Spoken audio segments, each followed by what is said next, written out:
There's not a single person watching this video that wants to lose money investing in anything, much less silver. But before we discuss how you can avoid losing money with silver, we must first define exactly what we mean by investment, but also what we mean by money. Because some people, when they think of money, they think of silver. Others may think about the dollar. Or there are many who believe that both are money. So we're going to define those terms as a foundation for how you can avoid losing money by investing in silver. So let's explore.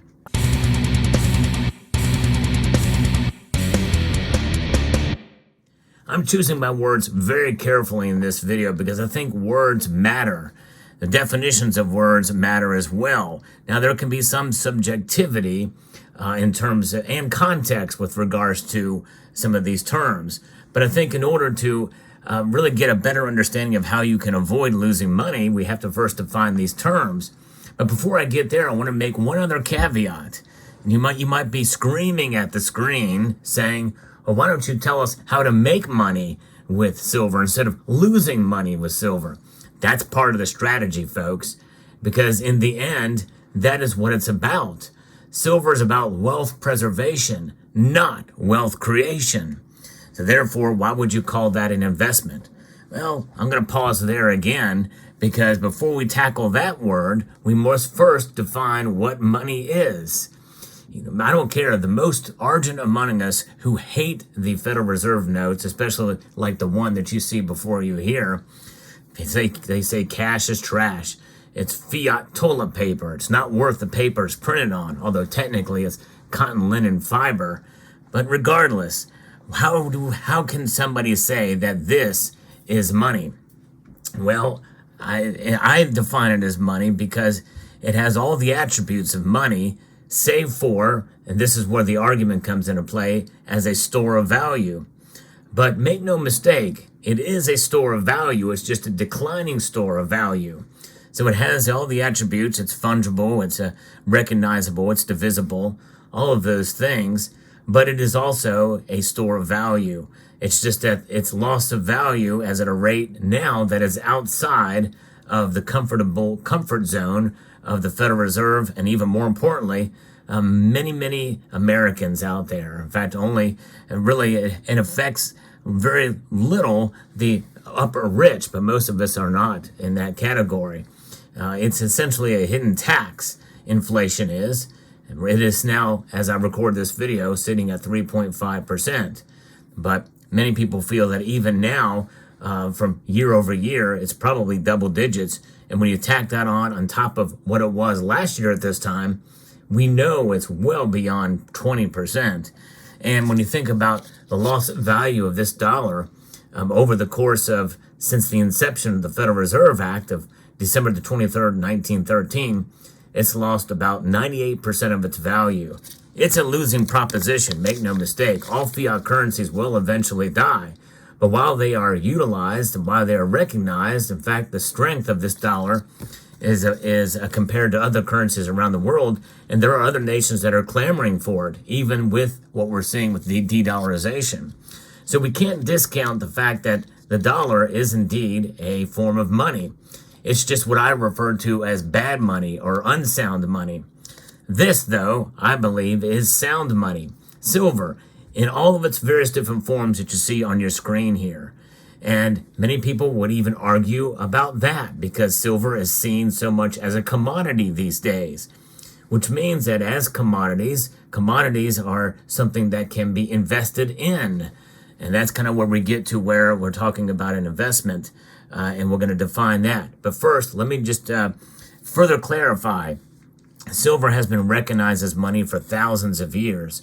It's really only until the mid-60s and late 60s that the entire world abandoned silver in our coinage.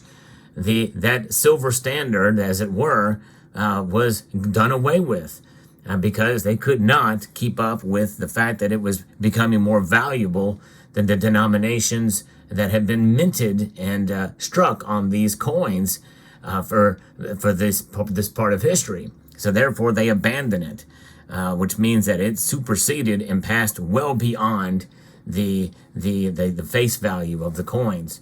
And of course, bars and rounds that have been minted since then, they obviously have preserved the value over the long course of time, to the point now where you can literally make a very strong case for taking a silver quarter and cashing it out and buying a gallon of gasoline. Whereas back in the early 60s, you could have taken said silver quarter and bought an ounce of gasoline. And that's just one anecdotal example, but there are others as well too. But in the end, most people really don't care about that. That's then and now. What about the now? What about its attributes right now?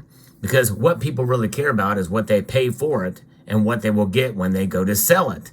That's really the bottom line when it comes to think about it. It all comes down to the price you paid and the price you get if you have to sell. Therefore, that herein lies and enter the concept of it as an investment. Now, for those of you familiar with this channel, you know that I don't like to consider silver as an investment because of the monetary attributes of it. In fact, why would money be considered an investment? It's a savings vehicle. You stacking dollars is not an investment. In fact, dollars are a losing proposition if you stack too many of them.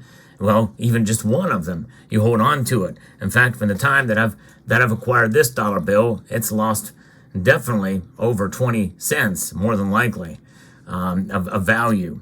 But why do we hold them? Well, we hold them because even though it's a declining store of value, they provide somewhat of a safeguard against having to liquidate this at the wrong time. And that, I think, in a sense, can be considered an investment into your future of wealth preservation.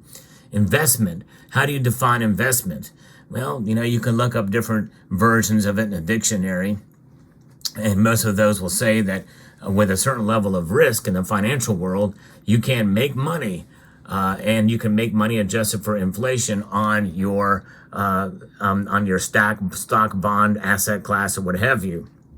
And like, for instance, in Bitcoin, people have made a lot of money in Bitcoin, buying at the right time and selling or realizing this increased cost and price over the long course of time. Yes, that can be done with silver. Certain silver products very well could come about and bring you a nice return down the pike. That includes numismatic coins, that you buy them at the right time and you see that their price goes up in value because of the numismatic value, which is collector value of these things. Vintage silver bars, and depending on the types you get, with the knowledge of it, you can find, like for instance, this bar here has somewhat of a premium on it because it's the 1980 version, which I think sells for a bit of a higher premium if you have the right buyer. It's a very narrow market for some of these vintage bars, and it's also somewhat of a narrow market for some of these more collectible silver coins. And even some of the modern stuff can have some numismatic value to them with very limited mintages. And so, but you have to have the right buyer to them.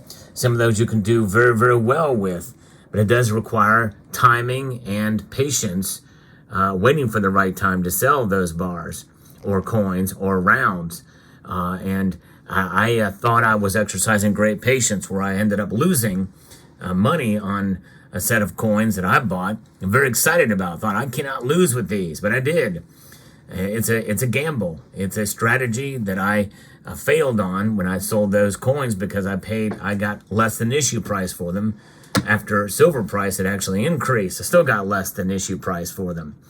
And then you have cases where a regular stackable silver coins like this, not long ago, and maybe last year, year before, we saw premiums go through the roof on these silver coins and silver eagles. Now you can get very, very good deals for them above spot price. So you have to come in at the right time, and you have to be able to liquidate at the right time if you're going to realize any kind of return. But I feel that investing in silver really do not go hand in hand unless you are able to accept the same type of risk that you would in any other market out there, any other stock or bond, because it really is a gamble. There's a risk that you take. There's something known as flipping that was all the rage a couple of years ago.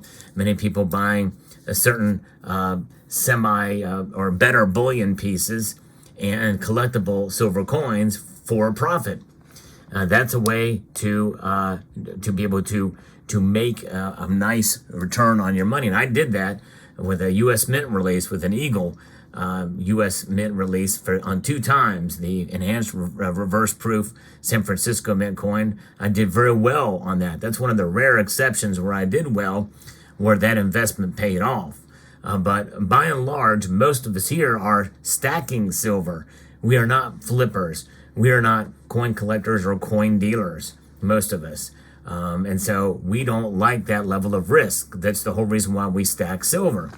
But in the end, in reality, there is still a risk in stacking silver because of the spot price, the fluctuation of the spot price.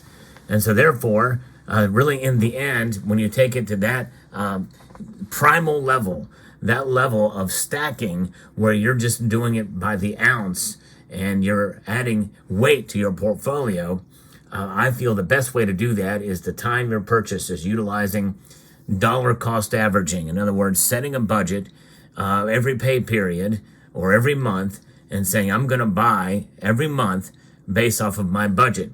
If my budget is $100 a month, that's all I'm going to spend on silver, no matter what the price is at the time you go to buy. Now, I like to take a little bit step further, and I like to say that you should enhance that process utilizing enhanced dollar cost averaging, where you buy a little bit or maybe even a lot more based off of your budget. And maybe, let's say, you might spend $120.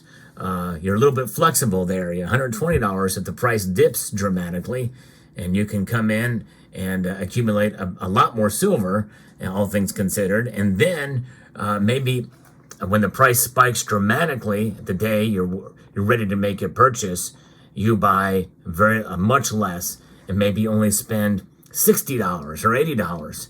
Or if the price really spikes up, you may just wait and not make a purchase at all that month. But there's gambles there, as well too. In the end, straight dollar cost averaging really does work. And we have several anecdotal examples of that within this community, but also just in terms of liquidation. And when you realize that when you hold that silver in your hand and realize that it is indeed money as well as a commodity, it's a store of wealth outside of the system. And that is something that we should celebrate and applaud, having wealth outside of the system. And so the longer you hold it, the better off you're going to be in the long run, because it's a long-term proposition. The more people that understand that, the easier it's going to be and to be able to tackle and to absorb those major dips in the price, because until you sell it, you don't realize that loss. And of course, the opposite is true too.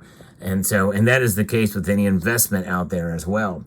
So in some ways, it is similar there. Now, how is silver an investment outside? In the general sense, you're investing in the future of your monetary worth.